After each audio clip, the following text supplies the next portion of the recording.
కొంతమంది జనసేన పార్టీ సానుభూతి పరులు ఉన్నారు. వాళ్ళందరూ గతంలో జనసేన పార్టీ కేంద్ర కార్యాలయానికి వెళ్లి జనవాణిలో మా భూములు కాపాడమని పవన్ కళ్యాణ్ గారికి అర్జీ కూడా ఇచ్చారు. ఇచ్చిన తర్వాత ఈ రోజున ఇక్కడికి వచ్చేటువంటి లీగల్ సెల్ కూడా జనసేన పార్టీ కృష్ణా జిల్లా లీగల్ సెల్ వాళ్ళే ఉన్నారు. ఇక్కడ లీగల్ సెల్ వాళ్ళే ఉన్నారు చూడండి. అలాగే కోర్టులో కేసు వేపించింది కూడా ఇక్కడ ఉండేటువంటి బాధితులతో కొంతమందితో కేసు వేపించింది కూడా జనసేన పార్టీ నాయకులే, బాధితులు వాళ్ళే, కోర్టులో కేసులు వేపించింది వాళ్ళే.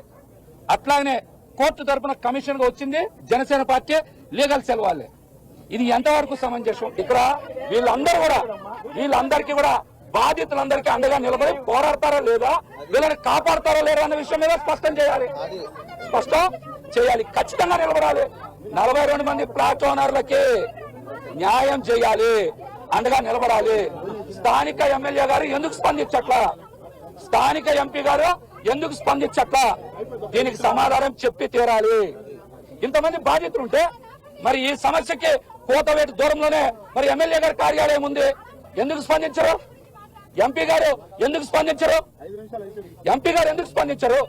ఇంతమంది బాధితులు ఉన్నారు కదా, వాళ్ళకి అండగా నిలబడాలి, వాళ్ళకి న్యాయం చేయాలి. ఈ బాధితులందరికీ కూడా పార్టీలకు అతీతంగా